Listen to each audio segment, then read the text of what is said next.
mga taong daotan. Managtok mo na ako, kamain ko rin. Inubanan sa tiunay nga serbisyo publiko. Ng Diyos atong alagaran, nagis tinuray nga pagserbisyo sa iyang mga katawhan. Ang pinakamasaligan.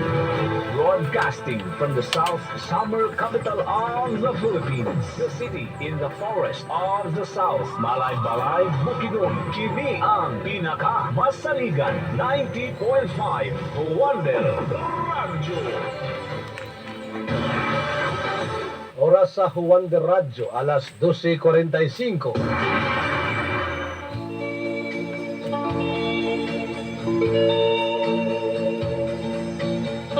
Handuraw na sa pagbalik ang atong mga kagahapon. Mga luha. Punong na sa pag-aagas ni akong mga mata. Wanay umoy king balatian nagsapuang sa imong saluba. Maminaw kita sa mga mananoy nga mga awit. Kinsa siya, nanong naglulit pa. Kinsa siya, ipanggamong labaw pakandako. Dininang sa programa Tudling sa mga Garay. Usa ka tulumanon nga makahatag kanimo og lingaw. Usa ka tulumanon nga muwagtang sa imong gibating kalaay. Tudling sa mga Garay. Ug karon, aniya ang nag-inusarang magbabalak sa Visayas ug sa Mindanao.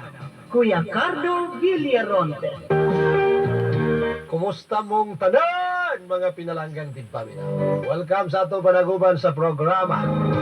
Ang Tudling sa mga Garay. Adlaw karon nga Biyernes. It's a 7 ning bulan sa Marso. Tuig 2025. Dali akes panahon. Ani ako ano dayon ugma March 8 launching na Blessing and Dedication na sa Juan de Radyo Drama Production Center. Atong i-congratulate in advance.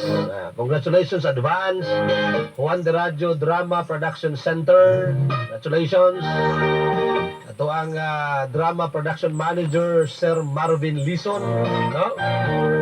Kay ugma na yung adlaw na to i-dedicate o niya blessingan ang Juan de Radyo Drama Production Center. By Monday pohon magsugod na dayon tong programa nga akong gihisgutan ninyo, no? Okay, sa April 1 sa Monday magsugod ang recording dili ang new programming, ang recording pa lang, no? Magsugod na siya karong Monday pohon ang ato ang recording sa mga drama kay by April 1 Martes man na, no? April 1 Martes inyo na dayong mabati alas 8 tamag alas 9 ang drama nga Kun Ako Pa'y Ikaw. Drama na siya, ha? O niya ang alas 9, alas 10, taman og alas 11 drama sa katag 30 minutes kay humanon sa nato itong mga existing nga mga drama Guys, karon, no? diri ka sa Pagkahuman bukid, yung ane gid kanang siya. 9 to 10 na naka-allocate na gid ang ato ang drama nga action. Yung ane gid ni siya. Populi ba? Dayon ang akong pagbida-bida ang drama, no? Peaceful Kaya kayo, ang maminaw atong 10 to 11 naka-allocate na siya sa drama nga love story. Yan ang kinabuhi Kaya sa ato dayong bukid. 11 to 12 as is ang atong Huygo Todo. 12 to 1 na dayon ning akong programa nga Tudling sa mga Garay. April 1 atong gisgot na April 1, no? O niya ang 1 to 2 ang drama nga Tambagi Ako. O niya ang 2 to 3 ang drama nga Mga Panid sa Kagahapon.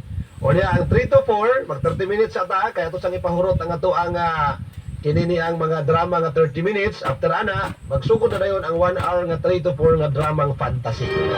Dayon ang atong 4 to 5 ang ato ang Juan de Radyo afternoon edition. Atong 5 to 6 na negotiable para sa Ginoo na oras sa grasya. O niya ang ato ang 6 to 7 ang ato ang hudyaka sa kagabion with Lady Antonia. Ang atong 7 to 8 ang ato ang Dear Juan de Radyo with Ate Jean. Among gibalid si Ate Jean o gabi iha. O niya ang ato dayong 8 to 9 ang 8 to 9 ang programa ni Kuya Ariel Abog na pag-una kay ang Kun Ako Pa'y Ikaw gihimo naman atong drama. Ang 8 to 9 niya nga programa, ang title is Storyahe Kubi. Ano na yung title, no? O niya, ang 9 to 10 na yun, 1 hour na ang The Secret Story. Ya, wakasan. So, kada adlaw, naamoy drama nga mahuman, kada adlaw, kanang mahuman kada adlaw ba? Kanang 8 to 9 sa morning, Kung Ako Pa'y Ikaw, drama na kada